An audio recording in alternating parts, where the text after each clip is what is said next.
Assalamu alaikum, hello and welcome to the second podcast of ActionRadius.com.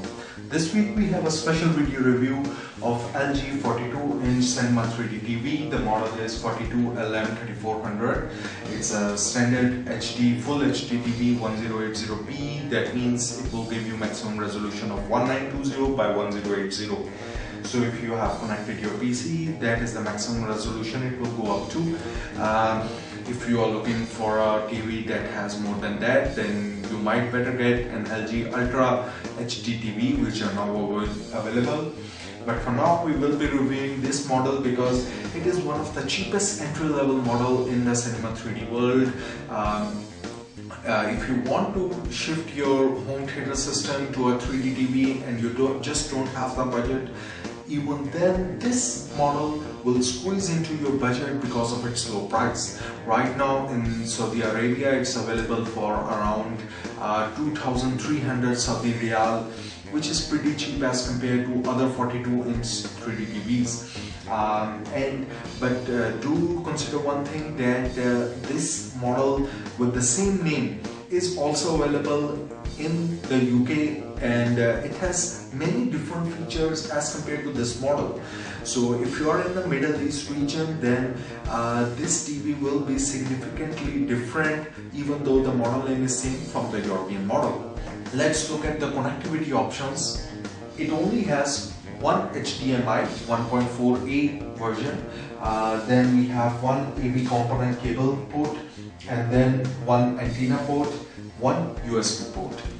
So these are very limited ports. I would prefer if they had given more option. For example, right now I also own personally a 32-inch full HD TV from LG, and it has two HDMI ports, three AV component cable ports, and so these options are very limiting. So if you have many devices in your house, for example a media player, a Blu-ray player, a PC, so you will already have used up all your ports, and you will have to disconnect something if you want to watch video from some other feed.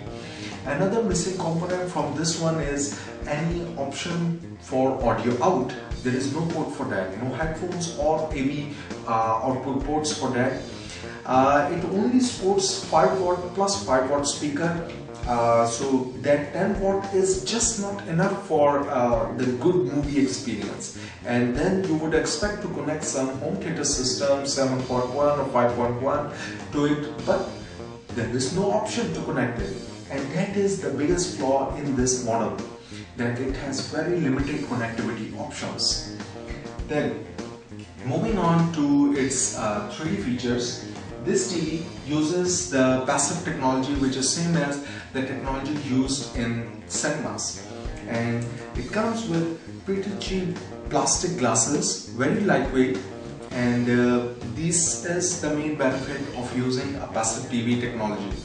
The differences between active and passive, we did one blog post on that separately, so that link is given below if you are more interested in finding the advantages or disadvantages of active or passive.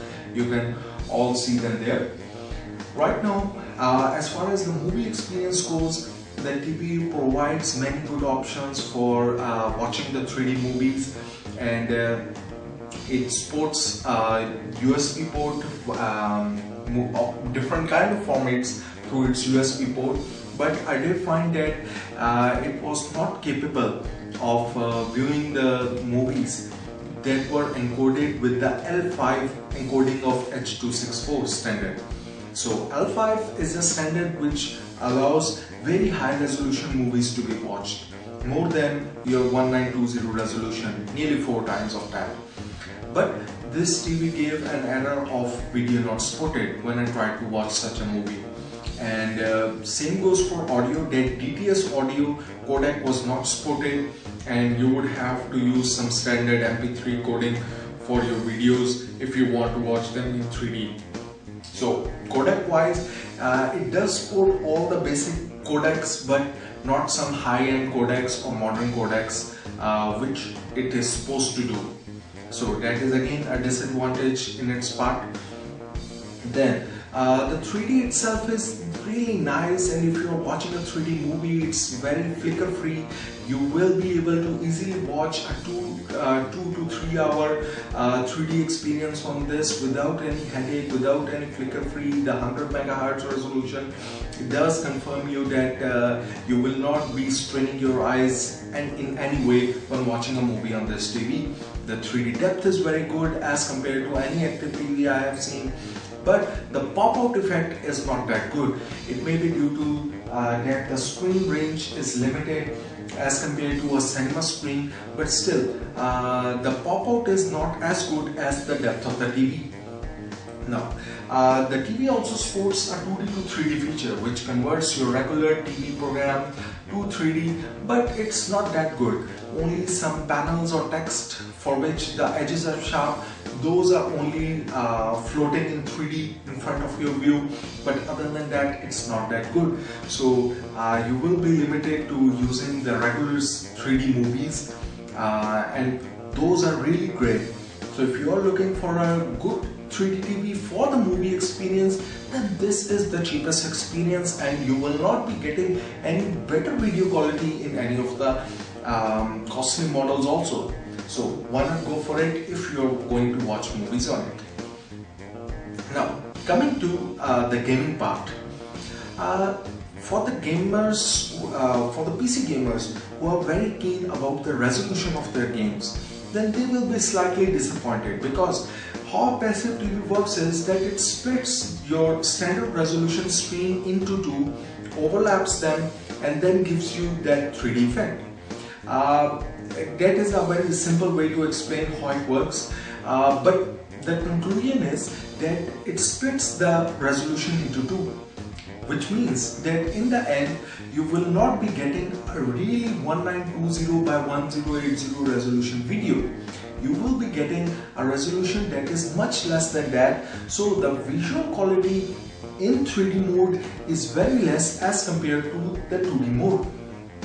This is a big disadvantage, and if you buy an active TV from Samsung, for example, then you will not be facing this flaw.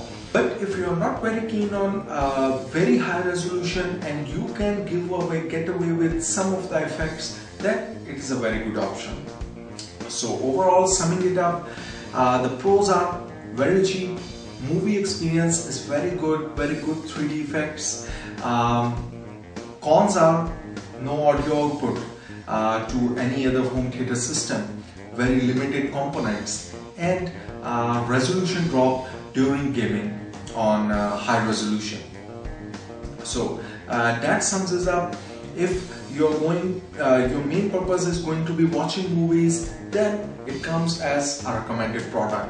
For such a price, you will not get any other better TV in your house. It is the best entry-level 3D TV. We give it an 8 after 10 because of its low cost and good 3D features.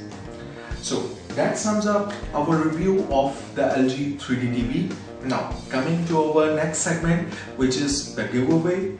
For giveaway, last time we asked for Ages of Empire 2 HD edition. The lucky winner after our draw is Coder. So for our next giveaway, we have one copy of Sniper Elite Nazi Zombie Army. Now that Sniper Elite, why we included this week is that it features that inbuilt 3D sport, just like Crisis or Hitman Absolution. The 3D effect is really beautiful in Sniper Elite Zombie Army. What you have to answer to us is name any 2 games which feature Hitler in the game. So name us those 2 games which do have Hitler in them, and you could win a Steam key for Sniper Elite Nazi Zombie Army next week in the video podcast. Post your replies in the comments below, and we will see you next week. Goodbye, Allah Hafiz, Assalamu Alaikum.